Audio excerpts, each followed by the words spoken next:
Hi, my name is Stash and today we're talking about something that confuses millions of Americans every year: Medicare insurance. If you're turning 65 soon, helping a parent, or already enrolled, you've probably realized one thing. Medicare can feel overwhelming. There are so many letters, plans, deadlines, and fine print that many people don't even know where to begin. So let's break down why Medicare is so confusing, and how you can better understand it. First, the biggest confusion comes from the different parts of Medicare. You've probably heard people talk about Part A, Part B, Part C, and Part D, but what do they actually mean? Part A is hospital insurance. It usually covers inpatient hospital stays, skilled nursing care, hospice, and some home health services. Many people don't pay a monthly premium for Part A because they paid Medicare taxes during their working years. Part B is medical insurance. This covers doctor visits, outpatient care, preventive services, and medical supplies. Unlike Part A, Part B does have a monthly premium, and that cost can change each year depending on income. Then we get to Part C, also known as Medicare Advantage. This is where confusion really starts. Medicare Advantage plans are offered by private insurance companies and bundle Part A and Part B together. Many of these plans also include prescription drug coverage and extra benefits like dental, vision, and hearing. But here's the catch: these plans have networks, copays, and rules that can be very different from traditional Medicare. So while they may look appealing, it's important to understand what you're signing up for. And finally, there's Part D, prescription drug coverage.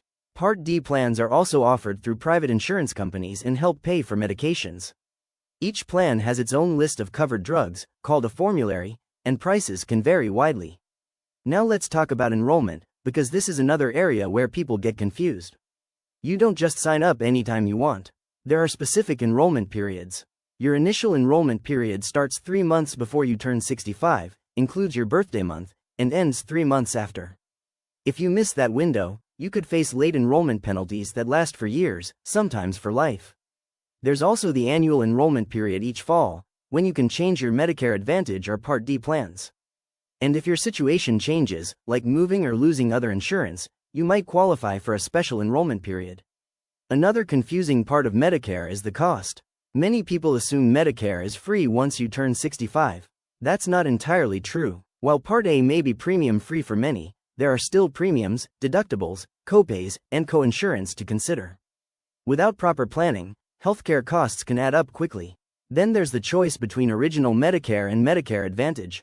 Original Medicare lets you see any doctor that accepts Medicare nationwide, but it doesn't include drug coverage or extra benefits unless you add them. Medicare Advantage often has lower upfront costs and extra perks, but it may limit which doctors and hospitals you can use. So how do you avoid getting overwhelmed? Start by learning the basics early, at least 6 months before turning 65. Write down your current doctors, medications, and healthcare needs. Compare plans carefully, not just based on price but on coverage and flexibility. And don't be afraid to ask for help from licensed agents or Medicare counselors who can guide you through your options. Remember, Medicare doesn't have to be confusing once you understand the structure. The key is taking your time, asking questions, and making informed choices that fit your personal health and financial situation. Medicare is an important step in protecting your health and your future. The more you learn now, the more confident you'll feel when it's time to make decisions. Thank you for stopping by, and I'll see you on the next video.